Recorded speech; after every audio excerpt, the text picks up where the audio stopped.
Selamat siang teman-teman semuanya. Baik, saya akan melanjutkan penjelasan dari teman saya, selanjutnya terkait aspek teknologi dalam manajemen konflik politik dan negosiasi pada kasus Apple dan pemerintah di Indonesia. Yang pertama, yaitu adanya pemantauan IMEI. Nah, jadi IMEI ini adalah kode identifikasi yang dapat mendeteksi suatu perangkat secara legal. Nah, dari IMEI ini juga dapat didapatkan informasi perangkat ini dikirimkan ke operator apabila suatu perangkat tersambung ke jaringan. Nah, dari IMEI ini, pemerintah akhirnya dapat mendeteksi ternyata per 10 November 2024, iPhone 16 yang masuk ke Indonesia itu sebanyak 11.000 unit. Dan semuanya itu masuk melalui bea cukai atau bisa dibilang secara legal. Namun, apabila iPhone 16 yang masuk secara legal ini nantinya diperjualbelikan, maka ada kemungkinan kedepannya iPhone 16 ini akan diblokir. Nah, penerapan dari IMEI ini tidak lain adalah salah satu bentuk dari teknologi informasi yang digunakan oleh pemerintah untuk mendeteksi iPhone gitu. Nah, selanjutnya adanya tingkat TKDN.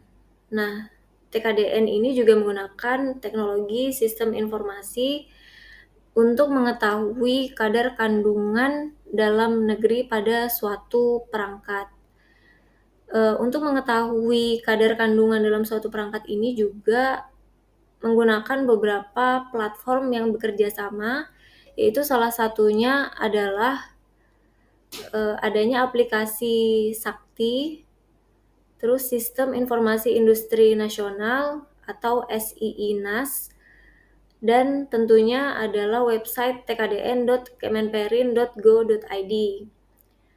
Nah, apabila setelah diketahui ternyata kandungan dalam suatu perangkat itu kurang dari batas yang ditentukan, maka perlu adanya penambahan pada poin ketiga, yaitu proyek investasi dan inovasi digital. Nah, sebelumnya Apple sudah mengembangkan yang namanya Apple Developer Academy yang diikuti oleh udah lebih 2.000 peserta. Nah, di sini misi Apple adalah untuk meningkatkan kemampuan tenaga kerja terkait di bidang IT, khususnya untuk membangun aplikasi berbasis iOS. Selanjutnya pada poin keempat adalah pasar dan regulasi.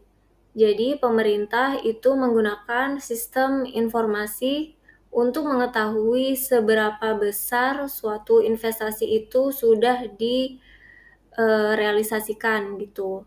Nah, apabila suatu investasi sudah direalisasikan, maka pemerintah akan lebih mudah untuk menentukan keputusan ke depannya apakah suatu produk dapat mendapatkan izin edar atau diperbolehkan masuk ke Indonesia, seperti itu. Sekian dari saya, selanjutnya akan dijelaskan oleh teman saya.